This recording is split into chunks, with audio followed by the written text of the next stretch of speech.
Hi there, it's Johnny Miller from Point Blank Online Music School, back once more to show you some cool tricks with Ableton Live 8 and sound samples and loops from clickproduce.com. Today I'm going to show you how to make a really cool lead synth sound using drum sounds and the Resonators device in Ableton Live. It's quite a cool little trick. Gives you lots of options when you're building your tunes. And to demonstrate this, I'm going to use some sounds and samples and loops from Tech House Planet, made by Audio Tent. And this is a really, really cool pack. Mainly construction kits. We've got 10 construction kits in here.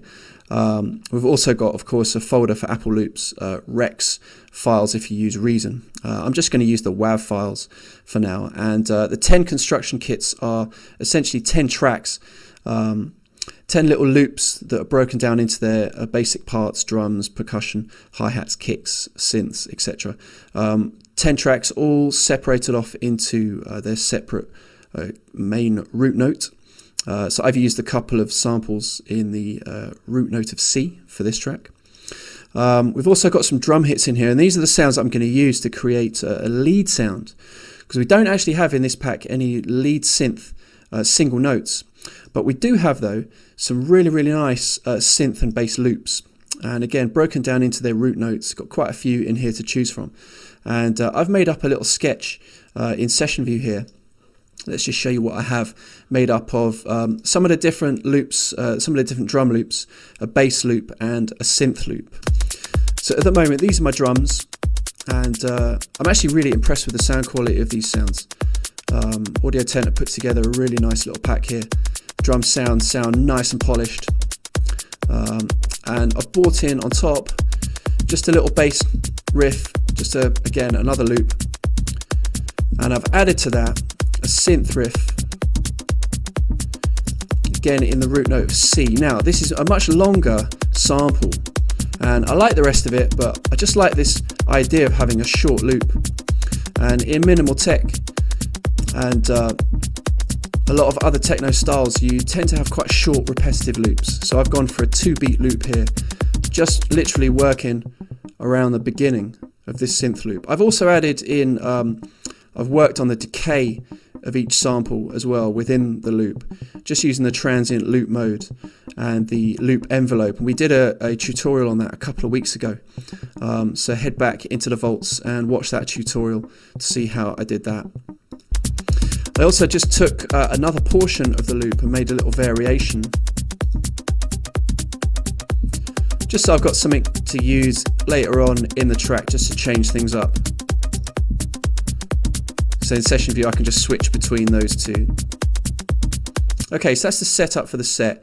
On this track here I've added in a simpler device, which I'm going to load some snare sounds into, and I'm going to process those sounds using the Resonators device here. I'm going to show you a couple of key presets and little tricks on how to subtly change the effect that Resonator has on the sounds to create a lead synth part. I'm going to go back into Tech House Planet drum hits, claps and snares, and just take one of these snare sounds. This one I'll do, number 12. I'm just going to throw it into the simpler device I've got set up here on track number 7. Now I'm going to bring Resonator in and affect the signal coming from this simpler device. But firstly, I'm just going to draw in into a single MIDI clip some snare hits. And I'm going to keep it quite vague for now. I can always add to this later on and just change the pattern of these snares later on. Okay, let's bring Resonators in now. And first thing I'm going to do is select one of the presets. And there's a few choice ones to look for here. If I just hit the hot swap button, this will take me straight into Live's browser and into the Resonators folder. I'm just going to pick the Berlin preset for now. And I'm going to put the Resonators wet dry value on 100% wet.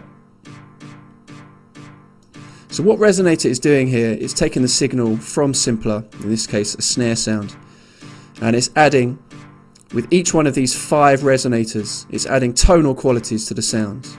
Now the first resonator determines the main pitch. So at the moment it is set to G. If I just click on the little center arrow, that will take me up to C.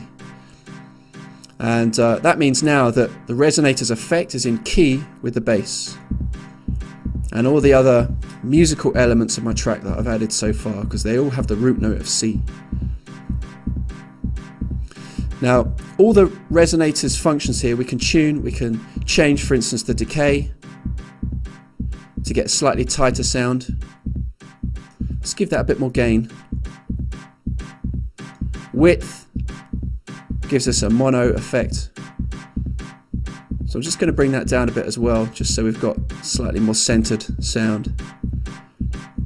We've also got a filter too, which can affect the incoming signal. We could set that up maybe to a band pass. Really home in on certain frequencies coming from that snare.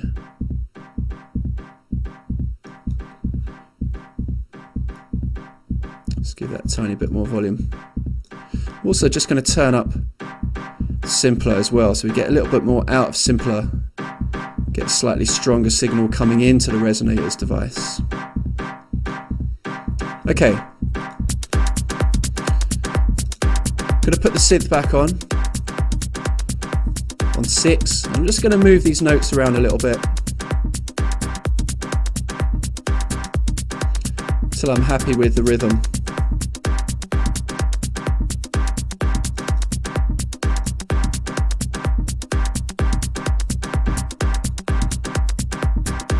That's quite nice.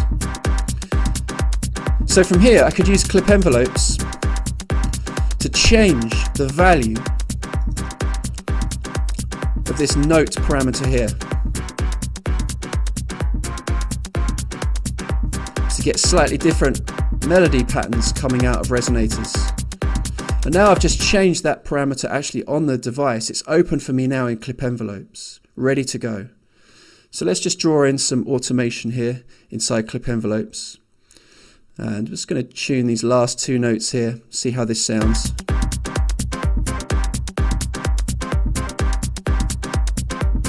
And if I keep the envelope open like that, that's nice. I've got a nice little riff going now on that Resonator lead. And again, the whole time, all that's happening here is it's a snare sound playing, but Resonators is giving us that tonal quality and changing it into a lead synth.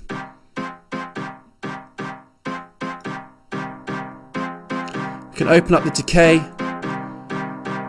If the track was building up to some kind of crescendo, we can bring it down in other certain sections. So we can get quite a lot out of this effect.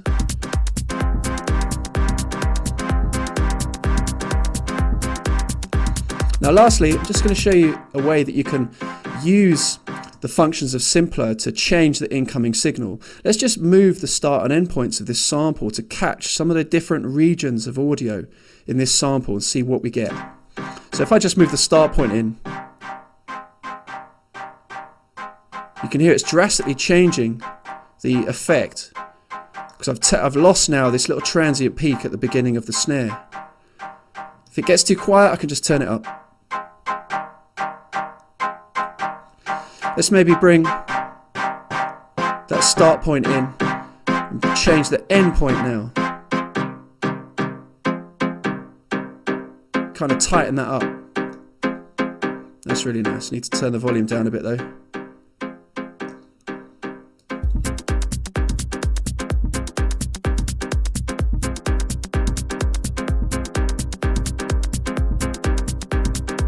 Anyway, you can learn loads of cool stuff like this at pointblankonline.net, and I'll be back once more again next week to show you some cool stuff with Ableton Live 8 and sounds and samples from clickproduce.com. Peace.